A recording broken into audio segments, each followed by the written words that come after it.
Board.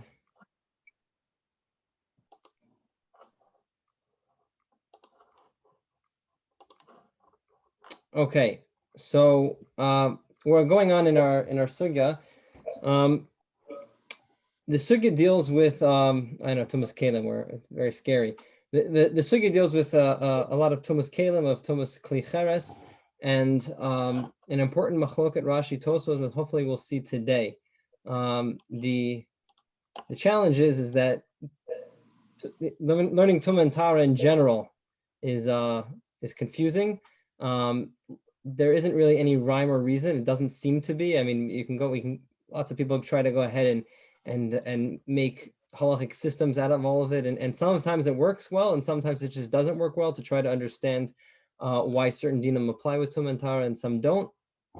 So that's just a kind of a preface. We're gonna try to understand a little bit what's going on with Rashi Tosafot here, but just to kind of put us all on the same page, a little bit intro on Tumah Tara, specifically with klei cheres. So the Rambam writes in his Hagdama to Seder Taros, he goes, "Klei cheres lo yikansu b'chlal keilim b'rov hamikrim, aber yuchudo bo dinim yuchadim kamo shenizkar." So klei cheres has this kind of, in the eyes of the Rambam, and as we'll see, the halacha has kind of its own category. It doesn't really fit with the general rules of Tumah and Tahara, how you'd expect it to, which makes it all the harder to understand because the regular rules of Tumah and Tahara are hard enough to understand. So now we have to go ahead and say, well, it's an exception to all the rules that are already difficult. Okay, so let's try to understand why. What makes klei cheres different? So first of all, just some background. So the Rambam in beginning of Hilchos keilim writes that Shiva minei keilim hein shema kavlim tuma min Torah ve'elohein. So there's 7 types of keilim, more or rather 7 substances which you can make keilim out of, in which it will make the klei susceptible to tuma. Ve'elohein habigadim v'hasakin v'klei or v'klei etzem v'klei matachot v'klei eitz v'klei cheres. All of these, cloth, and even the sakin was made some type of weaved fabric together, or animal skins, or made from bones or metals at the head in the time of Chazal. New metals like aluminum and whatnot would not be considered. Wood and cheres and earthenware. Those are the substances which are susceptible to tuma. So other things like klei galgalim, the klei avanim, the Ram writes in halacha vav, the klei adama leolam tohorin. So things that are made out of animal manure or stone or klei adama or fish bones or anything like that comes from the sea, they're always going to be tahor. So what is the difference? Even before we mentioned this last time, but what's the difference between klei adama and klei cheres? Simple pshat, without getting into lumdus like we attempted to last time. What's a klei adama and klei cheres? Klei cheres is a finished product. Klei adama hasn't gone through all the process to be a finished product. Right. And that's a simple understanding that it's made more or less from the same substance, but the klei cheres has gone through the kivshan. It's gone through the what's the English word for that? Kiln, right? It's been heated and finished, and the klei adama is just in its raw form. It's not raw form, and I plan on putting it into the kiln, but rather this is it. It's going to be dried by the sun. It's not going to have that nice finish as a klei cheres. So that's klei adama. Okay, which also becomes important for our sugya. So all of these aim mekablim tuma mina tumot v'lo tumot midras v'lo mina Torah v'lo midrei sofrim ben b'shuteim and ben kablein. So it's like a get out of jail free card. These things never become tummy, which is why in a lot of the archaeological digs that you find in the old city, so they have klei avanim. They made a lot of things out of stone, not just in terms of the keilim that they would use, but even that they would sit on. Because it was for Tumah and Tara, was very important there. Okay, Pshutei klei cheres, says the Rambam in Halacha Chet. Kegon menorah v'kisei v'shulchan shel cheres v'kiyote behen ein mikablin tuma min atumot v'lo tumat midrash v'lo min haTorah v'lo midivrei sofrim shenemar asher yipol mehem el tocho yitamei kol sheyesh lo toch b'kli cheres mikabel tuma v'she'ein lo toch tahor. So a pshutei kli is anything which doesn't have a beit kibul, doesn't have a receptacle, right? Like a menorah, something that's flat, a kisei, a chair or a table, all of these things, there's no beit kibul, so it's a pshutei kli. So with other, if you have a pshutei kli of metal or wood, so they will be makabel tuma. I think metal is d'oraita and wood would only be d'rabbanan. I think. But because it has a utensil, but if it's cheres, so it's nothing. Cheres, if it doesn't have a beit kibul, it doesn't have some type of receptacle, so then there's not even midorabanan. Is it going to be why? So it's a limud from the pasuk. The pasuk says in Vayikra v'chol kli cheres asher yipol mehem el tocho kol asher betocho yitamei v'oto tishboru. So it talks about something tummy falling within the halal in the vicinity of the kli, of the halal of the kli, and it's going to make it tummy. And the Torah's Kohanim Midrash says et sheyesh lo toch tummy ve'et she'ein lo toch tahor. It has to have not just that if it falls into it in the halal of the kli, it's going to make the kli tummy, but if it doesn't have a toch, if it doesn't have a halal, then b'chlal it's not going to become tamei at all, which is a huge chiddush. It's a huge chiddush that there is no pshutei kli cheres, a tuma when it comes to pshutei kli cheres. It has to have a halal in order for it to become tamei.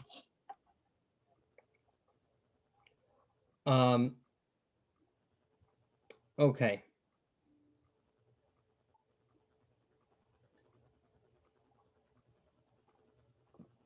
And what about the halal itself? So the Rambam writes in Perek Bet, ha'osek kli kibul. Now it's talking about just in general keilim. Mikol makom kli kibul mikol makom harei ze mekabel tumah b'kol shehu min haTorah. As soon as any kli has a beit kibul, all of a sudden now it's a kli, not a pshutei kli, it's a kli, and now it can go ahead and receive tumah on a level of the right. Ve'en lekli kibul shiur, any amount. It has to be something which will last. In Perek Yud Chet, where the Rambam talks about klei cheres, so the Rambam writes, klei cheres einu mekabel tuma ad sheyeh mekabel v'asui lekabala. Not just that it has a beit kibul, but it has to have been made with the intent that it's to receive. Ve'im lo haya lo beit kibul, o shaya mekabel v'lo na'aseh lekabala. But if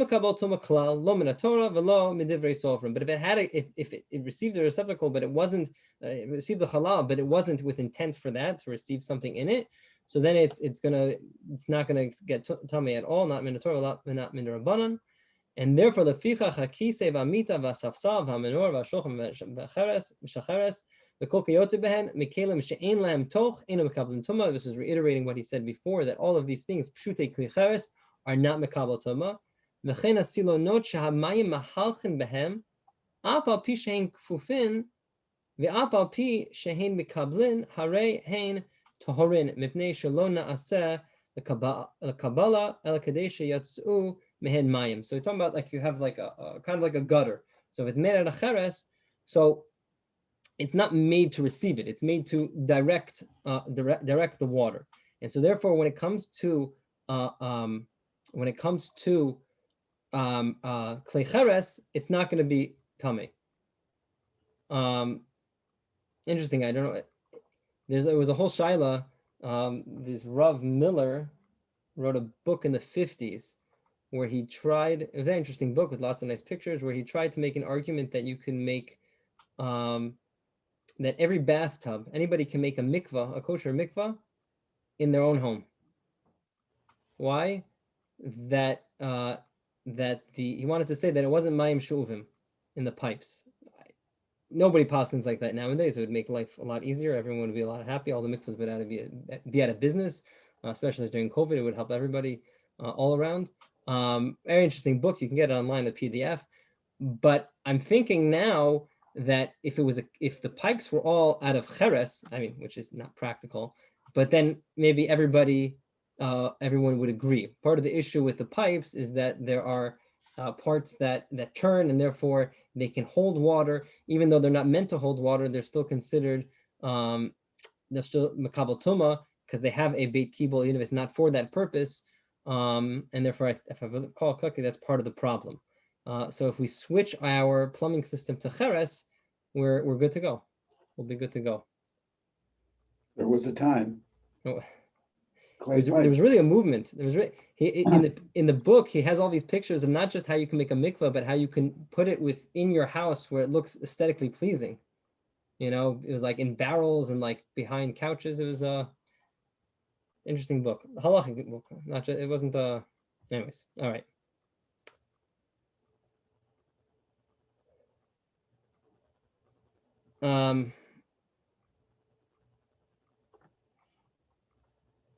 Oh, okay. So the Mishnah in Keilim says as such. Another difference. Okay, so we're gonna go over all the differences between klei cheres and the rest of the keilim, but here's another one in the Mishnayot. Klei eitz v'klei or v'klei etzem v'klei zchochit p'shtehem tohorim u'mikableim tmeim nishbaru taru chazar va'asavem keilim mikablim tuma mikan ulaba. So if you have a klei which was makabel tuma, made of any of these of wood, of ore, or any of these things, and it breaks, so now it becomes tahor. And if you go ahead and you recreate it, so then it can become tamei again. Klei cheres v'klei neter tumatan shaveh. They're the same. Neter, I'm not 100%. It's like not 100% what sure neter is. It was some type of other earth material. Shavim mitamatem umitmein ba'avir umitmein ba'achoreihen ve'inam matmein begabein b'shviratan hi taratan.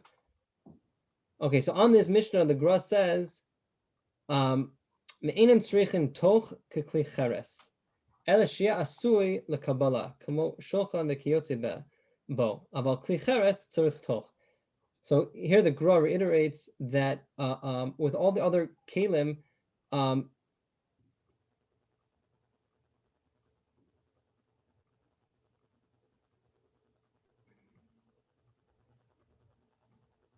okay, the Gra is just reiterating what we saw before. That you need a toch. I'm not sure why I brought this. I think it's just what the Ramam was saying before. You need a toch in order for it to be considered a klei. And there are some that argue that it's not even really what defines a klei cheres as a klei is the halal itself. Right? It's not the klei, it's the halal. That's really what it is. So if there is no halal, so then there is no klei whatsoever. And there might be some nafkaminas how you define it. Maybe we'll touch upon that further on. Okay.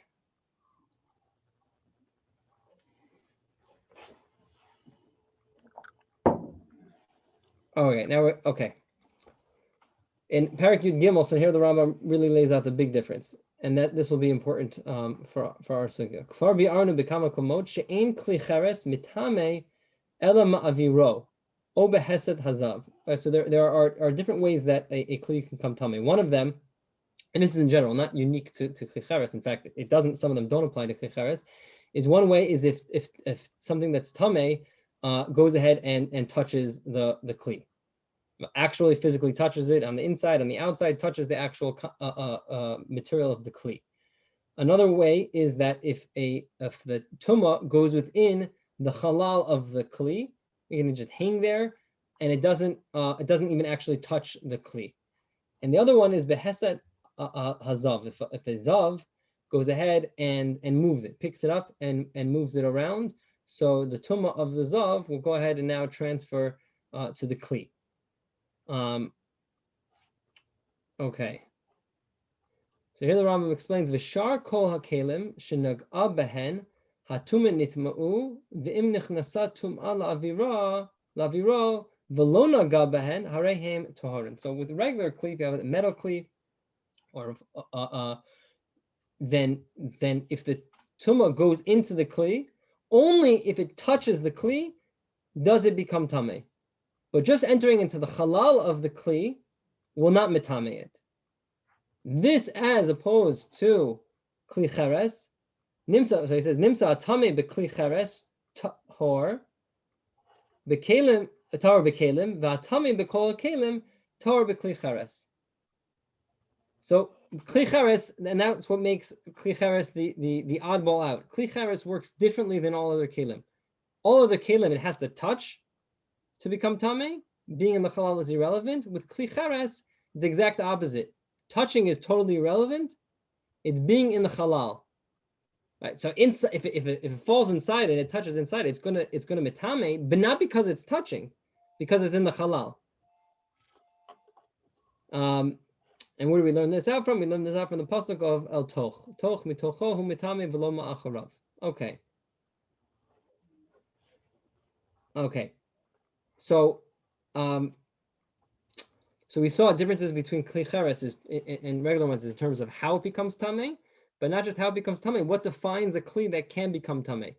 Right. The regular keilim, even pshutei keilim, will go ahead and become tameh, but the toch, the halal of the kli cheres, is what defines it. And lastly, kol keilim ina mekavlin tuma ad shetigamer malachtan. You have to go ahead. They're not going to mekavl tuma until you finish their work. They have to be finished products. How do we know that? It says in Bamidbar, veikach Moshe v'Elazar hakohen et hazahav mitam kol klei ma'aseh. It has to be a complete klei ma'aseh. As the Rambam explains, ein klei cheres mekabel tuma ad shetikamer malachto u'me'imetai hu gemar malachto mishitzarfu v'kivsan. When it goes ahead and is burned, this is how the Rambam passes. We'll see our Gemara, but when it goes ahead and it goes through the kiln. Okay, so that is background in terms of klei cheres, what makes klei cheres different than other keilim, and which will be most vital for our sugya is the difference between klei cheres and klei adama. Klei adama has not yet gone through the kiln, and therefore it's not it is not a chashuv kli. Okay. Any questions on that, or are we good to start?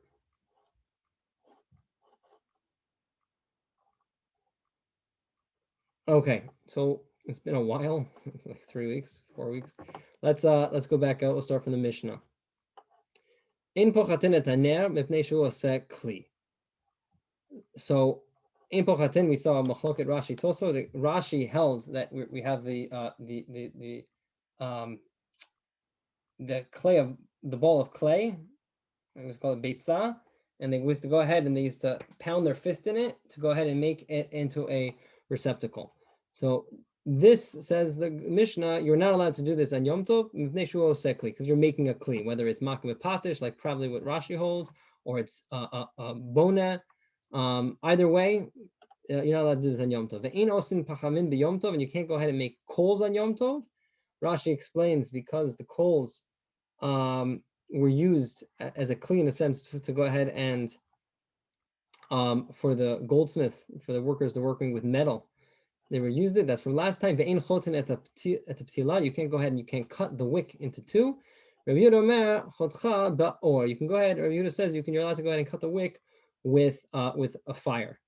Okay, so our Gemara asks, Man tana t'pchitat ner mana hu. Who is the Tana? Who is the Tana that matches with our Mishnah that holds that going ahead and doing Pchitat Haner, we'll take Rashi's shot for now, of making the halal with your fist into the kli, that's what solidifies it. That's what makes it into a utensil. Because seemingly that's what oseh kli, you're making into a utensil on Yom Tov. So who's the Tana that holds that this part of the process is enough to go ahead and make it into a kli? So Amar Rav Yosef, Rabbi Meir Rabbi Meir, how do we know? The Tanya supporting Breita, klei cheres me'imatai mekabel tuma, mishnigmara milachto. When is the klei cheres finished and able to now to receive tuma? when it finishes with its malacha, which the Gemara assumes means when you go ahead and you make the beit kibul before the actual burning. Divrei Reb Meir, Rabbi Yeshua Omer, mishitzarfu b'kivshan. But when you go ahead and you put it in the kelm. So because Rabbi Yeshua is saying, no, it's not going to be mekabel tuma until it actually gets cooked, gets heated. Mashma, the Rabbi Meir holds that it's an earlier part, that Gemar Melachto is the point of making a beit kibul. So just like Rabbi Meir in the Breita that's brought holds that making the beit kibul makes it into a kli and it's mekabel tuma, so too in our Mishnah, making the beit kibul with this ner pochatinet ner is going to giving it a beit kibul is going to go ahead and be a malacha on Yom Tov. Says the Gemara, challenging this. Amarle Abaye, 1 second. Abaye says, Mimai, how do you know? Maybe not. Dilma adkan lo ka'ama Rabbi Meir hatam, ela dechaze lekibule be midi. Maybe Rabbi Meir only agreed in that Breita that it's mekabel tuma. Why? Dechaze lekibule be midi. It's appropriate. The kli is ra'oi, is appropriate to go ahead and receive things. Maybe meaning it even before it's gone through the kelm, it's already has a significant beit kibul that it can hold things. What can it hold? Apples, pears, bananas, whatever you want. It can hold stuff.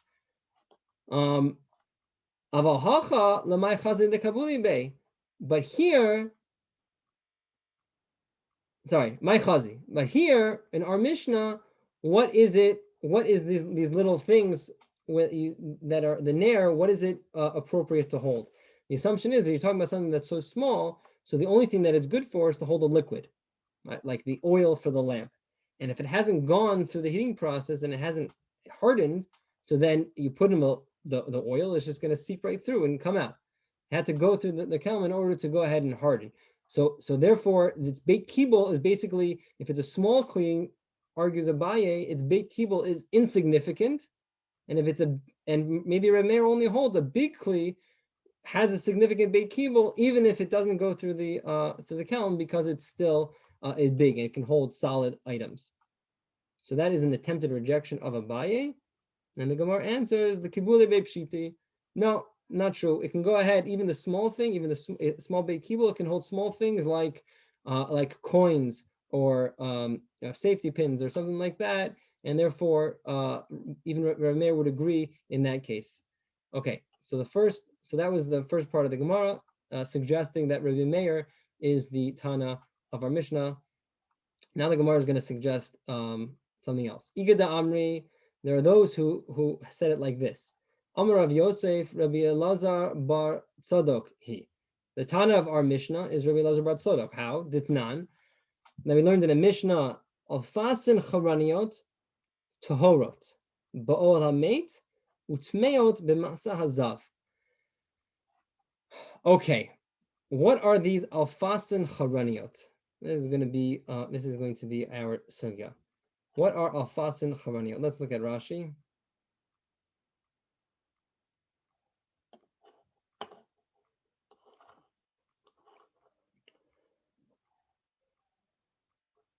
Yeah, we'll start with Igad Amri. Igad Amri Amar Rav in the first wide line. Matnidin diktani p'chitat haner manehi, the Tana that holds in our Mishnah, the p'tichat haner is making it into a kli. Rabbi Elazar bar Tzodoki, not Rabbi Meir, it's Rabbi Elazar. The Amar lifnei chakika lav manahu, aval chakika mashvele mana. Rabbi Elazar, as we're going to see, holds that if you haven't yet made the chakika, you haven't yet made the halal, the beit kibul, so then it is nothing. And once you go ahead and make the beit kibul, so you go ahead and you make it into a mana, into a kli. Alfasin charaniot. What are these alfasin charaniot?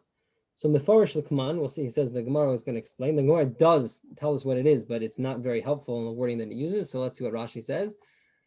Ka'arot shel b'nei ayarot. She'enan b'nei krachim gdolim, ve'ein makpidin al keilim na'im, ומשנפשטה הקערה של cheres אוכלים בבשר ואין ממתינין עד שנחקקה ותשרף בכבשן. So these people who lived in these small villages, they didn't live in the cities. So what would they go ahead and do? They weren't makbid on having, really nice, china or anything like that. They would go ahead and they would have these ka'arot that were made out of cheres. They would make these like flat plates out of just clay, and they would just go ahead and have their barbecue and eat on these big clumps of clay, flattened out clay, like that. And they wouldn't wait to go ahead and make a beit kibble and form it nicely and put it into the kiln. So that's what these alfasin charaniot are. Big slabs of flat clay without a beit kibble that have not yet gone into the kibshan. So the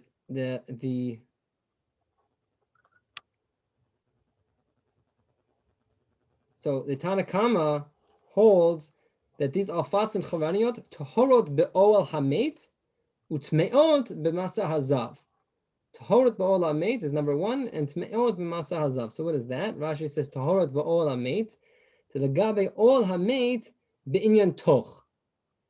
In order an oel hamet, so you have a something which is mitami be'oel. You have a kazayat of a dead person, right? A mate is mitami ba'oel. And if there's a klei inside that ohel, so it's also going to become tameh. The gabi ohel hamet be'inyan toch leklei cheres. The chtiv v'chol klei patuach mashma deyesh lo patach v'chen lechol tumat maga. So Rashi explains that the Tanakama holds that these flat plates of clay, so they're not going to become tameh in an ohel that there's a mate in, because there's no toch. There's no beit kibble, and without a toch, without a halal, without a toch, there is no tuma of ohel. However, utmeot b'masa hazav. If a zav goes ahead and carries it, right, tumas heset, he goes ahead and carries it or moves it, so then it will become tameh. Why? Explains Rashi. Shehazav mitame klei cheres beheset. A zav can go ahead and pass tuma over to a klei just through carrying it. The nafgalan mitorat kohanim mi v'kol klei cheres asher yiga bo hazav v'chulei v'darshinan hatam zeh hesto v'kim demat meilei heset me'avarai lav ba'i toch v'ksav Tanakama klininu hol v'shtamshin behen kamot shehen hilchach mekablen tuma. So Rashi explains that the Tanakama holds that it's not these flat things of clay, so it's not going to become a tuma of ohel because there's no toch, but heset it will. Heset is going to go ahead. You don't need toch, says Rashi, in order for the zav to transfer the tuma. And since they're used in this place, they're considered chashiv at least for this place, and therefore they can become tameh in that respect, in the respect of heset, not in terms of the halal.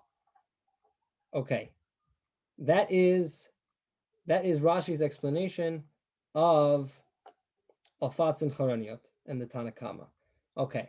Rabbi Elazar bar Tzadok argues with the Tanakama, and he says, "Af tahorot b'masa hazav, lefishalo nigmar melachtan." No, even in the case of Heset, where the zav is carrying it, there's still going to be tameh. There's still going to be tahor. Why? Lefishalo nigmar melachtan. They have not yet finished their malacha. What does that mean? So Rabbi Elazar Omer, Rashi says, "Ein lahem shum tuma." They love klininu. These are just slabs of clay. They're nothing. They're not even a klei. Lefi shelo nigmar malachtan. They did not yet finish the malacha on them. What's their malacha? Chakikatan ha nechurku mitameot.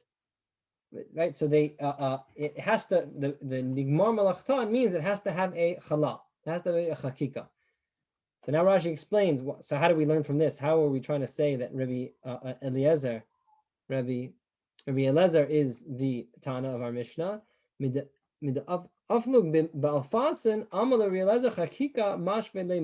says, from the fact that they're arguing, there's an argument, they're going to put it at where the threshold is, right?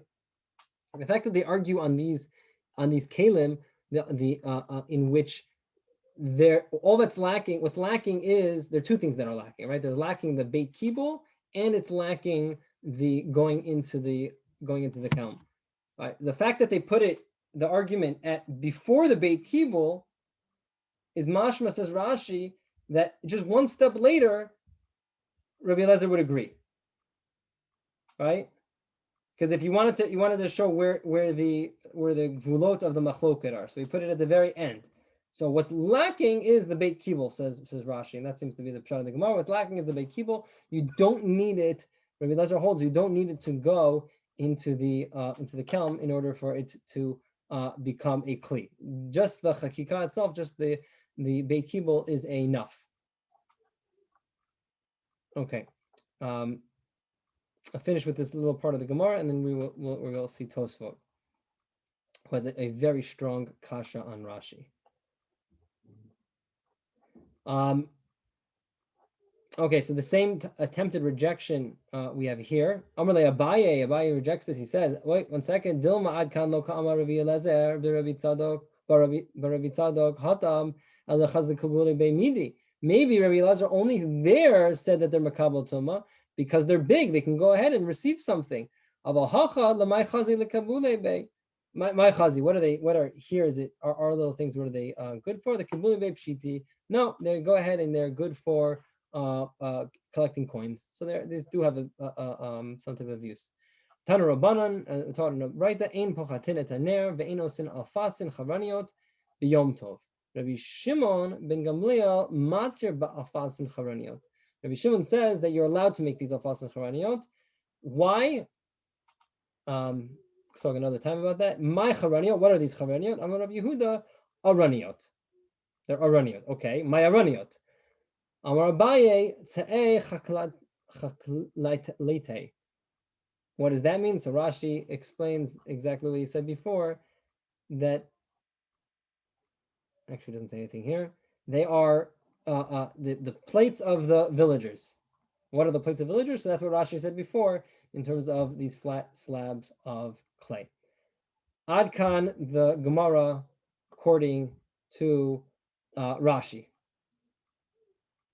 All right, so Rashi holds that these alfasin charaniot are flat plates of clay with no beit kibul, and according to the Tanakama, they are not mekabel tuma of oel because they don't have a halal, and but they are with tumas hesed because you don't need a beit kibul, says Rashi, even for a klei cheres.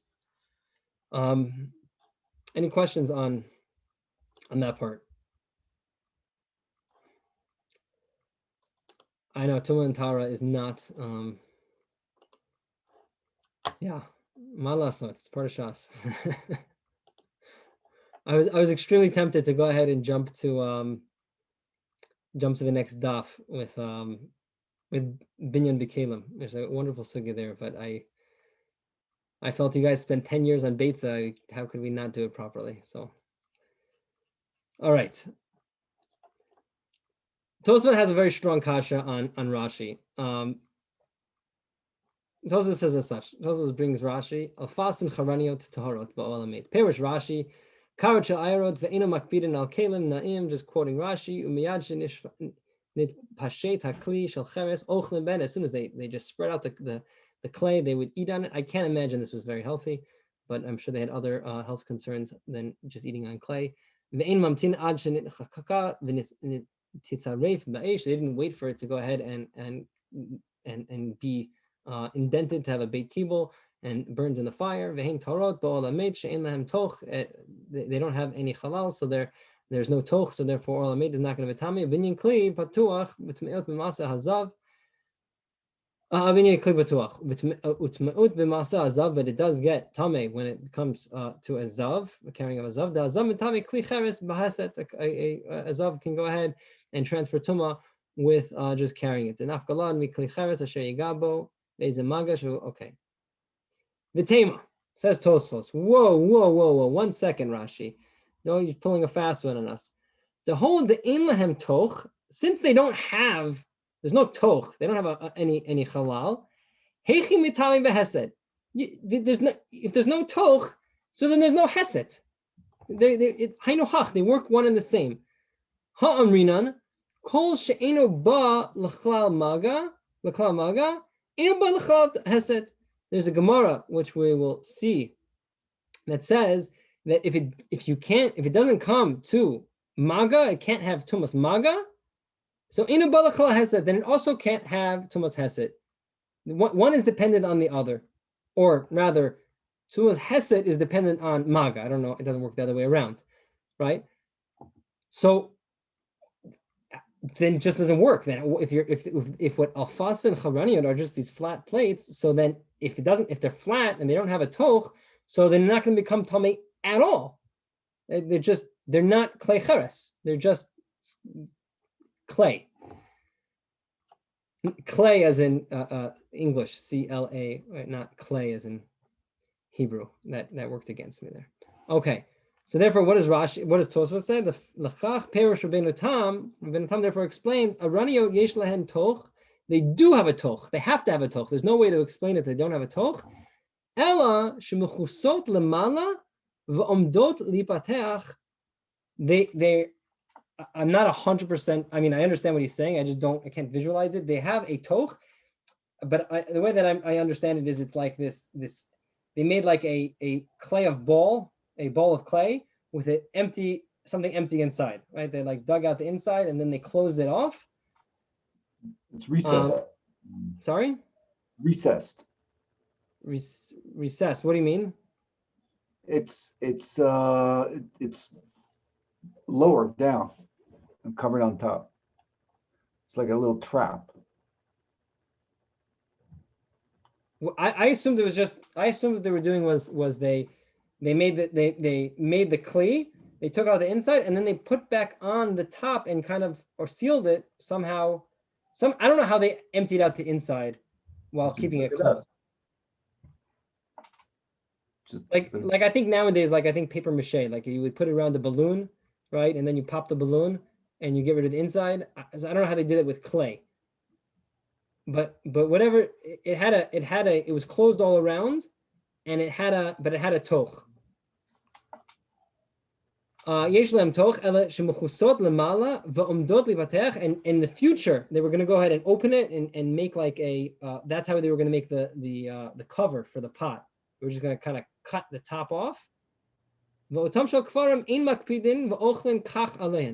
the people who lived in these villages, they didn't have patience, they didn't care, they just ate on top of it without. Okay, but even with that description, what difference does it make? Because through the halacha that you just went through, it's not toch unless something can actually go in it. So if you're saying it's hollow in the center, it can't get tuma because nothing tamei could go into it.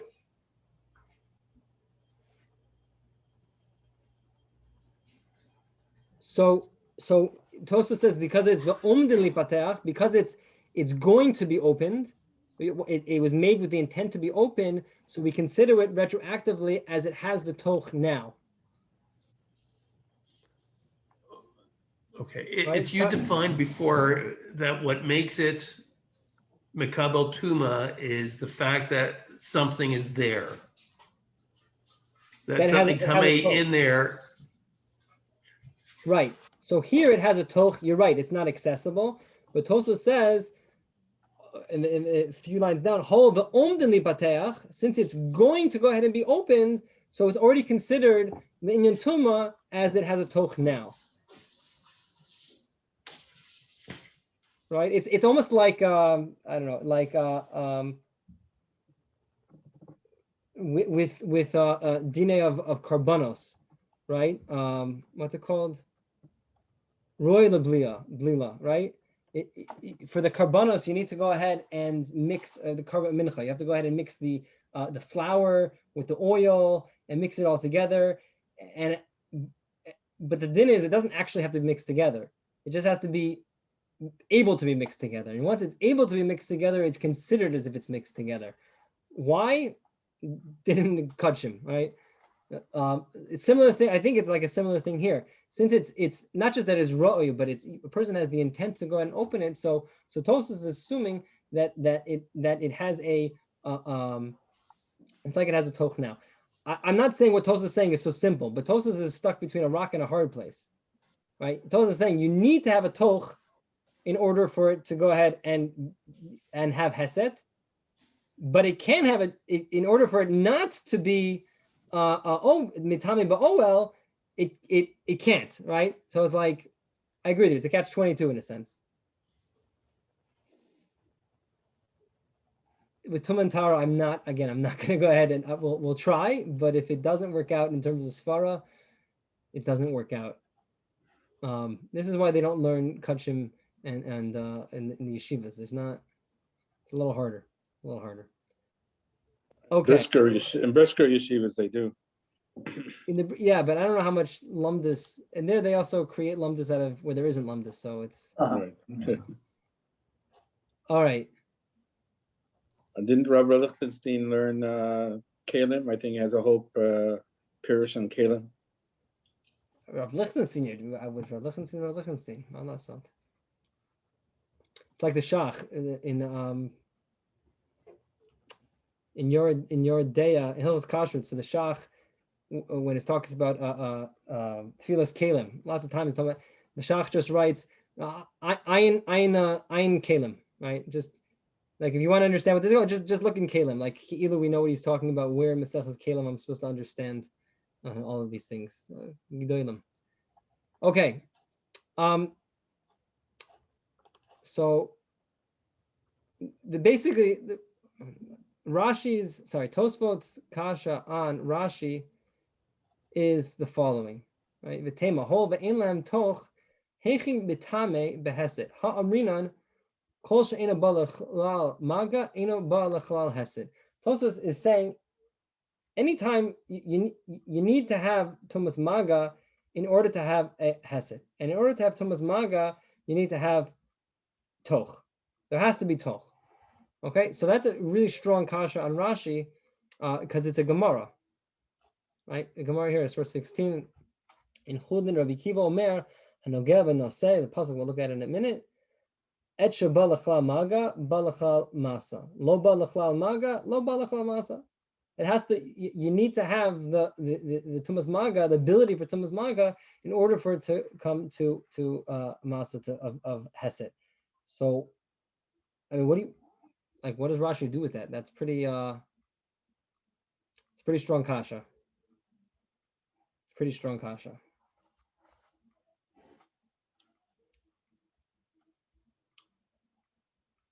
Okay, I saw the Maginei Shlomo. Maginei Shlomo addresses this. So he quotes Tosfot. And he says, I think what Tosfos is referring to is this Gemara in Chulin Kuf Chaf Daled of Rabbi Akiva. And he says, but if that's the case, then I don't think Tosfos has a good kasha at all. Why? Vim al zeh kavanatam, hine yachlanin midcha. I can go ahead and I can push this off. Shezeh dafka betumat nevela tichtiv hanogea v'anoseh aval bezav v'shar tumat minaylan. Meaning like this. This whole drasha of Rabbi Akiva of v'hanogea v'hanoseh, of touching and carrying, comes from these psukim in Vayikra Yud Aleph, talking about tumas nevela. V'chi amud mina behema asher hi lachem lachla hanogea b'nevlata yitma ad ha'erev. Anybody goes and touches the nevela, he will become tamei until the erev. Va'ochel b'nevlata yichabes begadav v'tamei ad ha'erev. V'hanoseh et nevlata. So one of the things here, it says nogea, and it says noseh, who carries the nevela also has to go ahead and wash his clothes. I mean, carry it without touching it through some type of medium. So that's also considered as also mitame. So Rabbi Akiva learns out from this juxtaposition of these two words that you have to have ability to have tumas maga in order to have tumas heset. That's Rabbi Akiva. So it says the Maginei Shlomo, Rabbi Akiva's limud, l'chora, is only on nevela. Only on nevela. Not just because that's where the pasuk sounds. It says v'chein mashma bebir lashon haRambam. That also seems what the Rambam says. Why? Rambam says kol she'ena mitame min ha-nevela b'maga ena mitame b'masa. The Rambam brings up this whole idea of kol she'eno dafka with nevela. Dafka with nevela, which makes the Maginei Shlomo think that it is specifically for tumas nevela and nothing else. Right? Okay, so that is a good dechia on Tosafot. Thing is that the Magnei Shlomo was not the first person to say such a chiluk that this limud of Nogev and Noseh only applies to certain tuma. Here the Beitza B'chir, the Meiri writes, "V'im tomar nevela shani." Not much know what the sugi there is talking about, but perhaps you can't make any comparison to nevela. Why? D'chtiv ba Nogev and Noseh. Specifically, there's a limud there of Nogev and Noseh. Ve'ikal midrash ba et shabbat l'chlal maga, and we have that whole a limud of kol she'eno. So says the Meiri, aval kol delo k'tivei tarvayu lo darshin anachi. And maybe if it doesn't say both, then you wouldn't learn it out. Harei bezav miyuktiv Nogev v'Noseh. The problem is that by zav, it says both. Meaning, if you want to limit the limud of Rabbi Akiva to anything that only says that it's specifically about a nevela, so because there it says both of it. So 1 second, look at Zav. Tosafot and Vayikra Tedvav. Kol hanogea b'chol asher yet tachtav yitma ad ha'erev v'hanoseh otam yichabes begadav v'archatz b'mayim b'tamei ad ha'erev. By Zav, it also has both of them. So we're back to Tosafot's kasha. There's no reason to limit it only to nevela. If you want to limit it, that's fine. Limit it, that's fine. But don't limit it only to nevela. Zav should also be included. So we're back to Tosafot's original kasha. How could Rashi go ahead and say that these alfani charaniot do not have a beit kibul if you have this whole limit of kol she'eno, which seemingly should also apply to zav?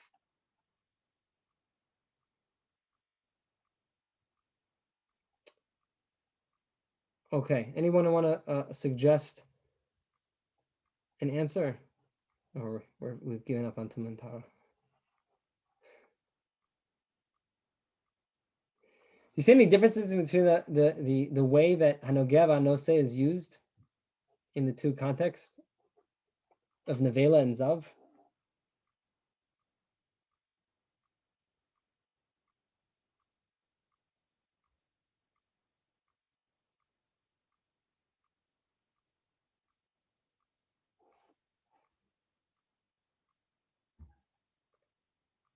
I mean, there are differences. There are differences between the psukim and the types of tumah.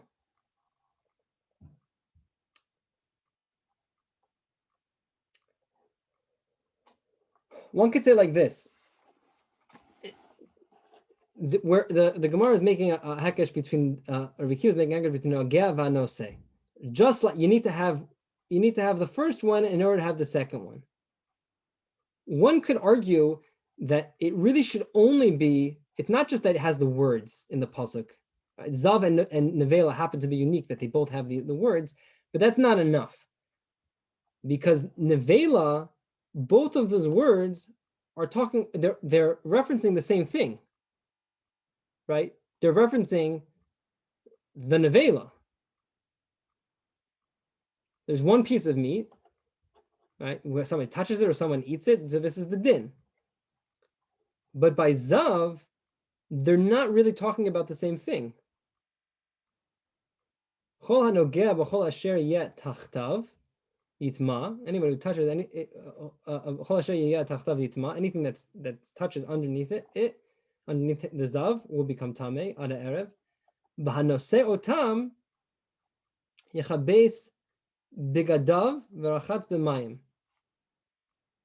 What's that referring to? What's the nosea going on?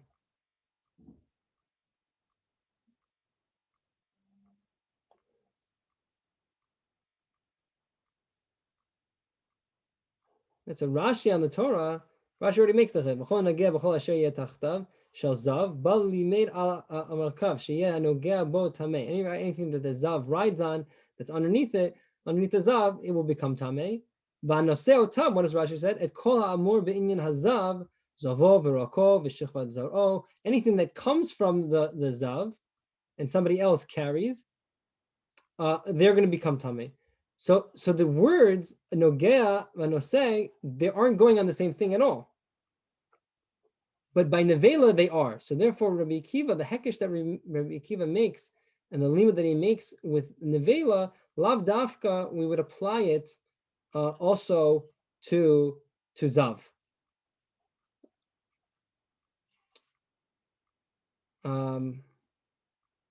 Right. Okay. All right. So that's one answer. One answer is that for Rashi, that Tosafos kasha of kol she'ena, the limit of Rabbi Akiva of kol she'ena metame, ba l'chlal masa lo ba l'chlal maga. Sorry, kol she'ba l'chlal maga ba l'chlal masa lo ba l'chlal maga lo ba l'chlal masa only applies to nevela. It doesn't apply to tumas hesed of the zav, and therefore there's no kasha on Rashi. Right? That would push off Rashi. Another possible distinction